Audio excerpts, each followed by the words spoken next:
जब अपना अंतिम समय याद करता है तो निश्चय एक बार हमें याद करता है।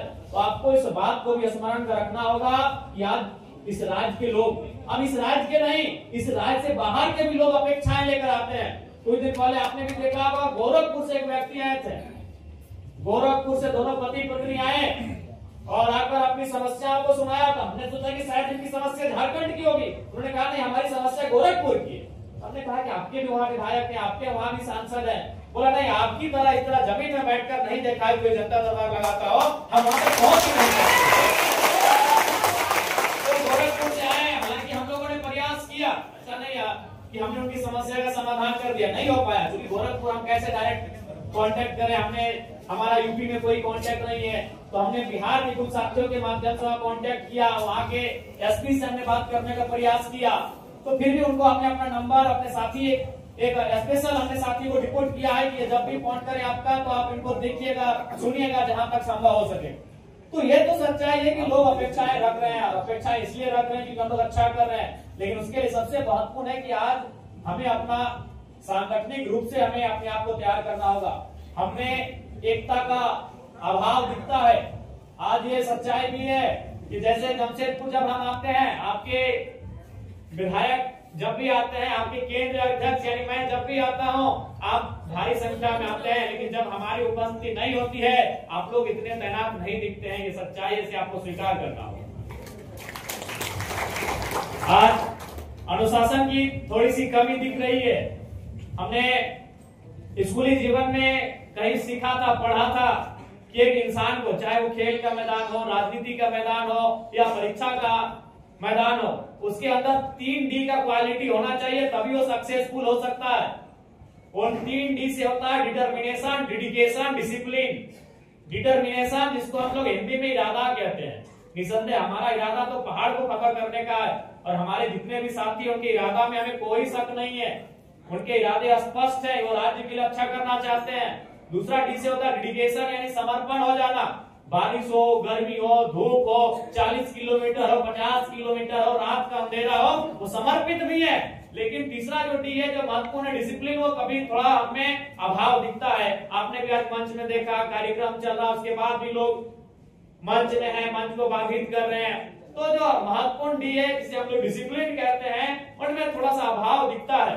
और चूंकि हम लोग भी मानते हैं नया संगठन है, नए लड़के हैं, एक नए तरीके से हम लोग आए हैं, तो थोड़ा सा सीखने में टाइम लगेगा। लेकिन हम आशा करते हैं कि जितना जल्दी हम सीख जाएंगे, उतना बेहतर हमारे संगठन के लिए होगा। और चूंकि आपसी समन्वय होना चाहिए, अगर आपसी समन्वय नहीं होगा, एक दूसरे के प्रति हमारा कम्युनिकेशन नहीं होगा, कोऑपरेशन नहीं होगा, तो संभव नहीं है कि हम आगे जाके बेहतर कर सकते हैं। आज अंग्रेजों ने भारत में लगभग 250 साल, 300 साल तक अपना परचम लहराया, अपने अधीन हमारे हिंदुस्तान को रखा। लेकिन आपको जानकर आश्चर्य होगा कि अंग्रेज पूरे 300 सालों में कोई टाइम ऐसा नहीं था जब उनकी संख्या भारत में 3 लाख से ज्यादा हो। अंग्रेजों ने 300 साल तक हमारे देश में राज किया, रहे, हमारे ऊपर जो भी किए। लेकिन कोई भी इतिहास के 300 साल के जो अंग्रेजों का कालखंड से उठाकर देखिए, अंग्रेजों की संख्या इस देश में 3 लाख से ज्यादा कभी नहीं थी। और उसी कालखंड में आप भारत की जनसंख्या को उठाइए, वो 30 करोड़ से कम भी नहीं थी। यानी अंग्रेजों की संख्या 3 लाख, हमारी संख्या 30 करोड़, फिर भी हम गुलाम हो गए। 30 करोड़ और उनकी संख्या 3 लाख। तो आज क्यों हम गुलाम हुए, कारण क्या है? इस 3 लाख और 30 करोड़ स्पष्ट कर देते हैं कि हमें कहीं ना कहीं एकता का अभाव दिखा। हमने आपसी मतभेद का जो दौर था, उन चीजों का अंग्रेजों ने बखूबी लाभ उठाया। तो आज अंग्रेज चले गए, लेकिन अंग्रेजों ने तो शासन किया था ईस्ट इंडिया कंपनी के माध्यम से। आज हमें पढ़ाया जाता है अंग्रेजों ने ओरिजिनल शासन नहीं किया है। अंग्रेजों ने एक व्यवस्था के तौर पे शासन किया है, और उस व्यवस्था का नाम था ईस्ट इंडिया कंपनी। आज अंग्रेज चले गए, लेकिन ईस्ट इंडिया कंपनी का रूप आज भी है। वो कहीं बीसीसीएल के रूप में है, कहीं सीसीएल के रूप में है, तो कहीं टाटा, कहीं टेल्को, कहीं टिस्को के रूप में आज भी ईस्ट इंडिया कंपनी इस देश में, इस राज्य में काम कर रही है। अंग्रेज आज भी उसी तरह है और हम भारतीय भी, हम झारखंडी भी उसी तरह है। ये किसी से छुपा नहीं है। और आज भी हम एकजुट हो जाते हैं तो 300 सालों के बाद अंग्रेज को उखाड़ कर फेंका तो टाटा रहे, टिस्को रहे, ये तो 100 साल 50 साल से हम पे जुल्म कर रहे हैं। आज इनके पास ताकतें हैं। हम मानते हैं आईएएस की लॉबी इनकी, आईपीएस की लॉबी इनकी, मंत्रालय इनका, सारी शक्तियां इनकी, सत्ता की चाबी इनके पास। लेकिन हम इतना तो विश्वास कर सकते हैं कि जब इसी धरती से सिकंदर वापस जा सकते हैं, इसी धरती से मुगलों का पतन हो सकता है, इसी धरती से अंग्रेज मुंह के खा के जा सकते हैं, तो टाटा, टेल्को, टिस्को इनके जुल्मों का भी हिसाब होगा।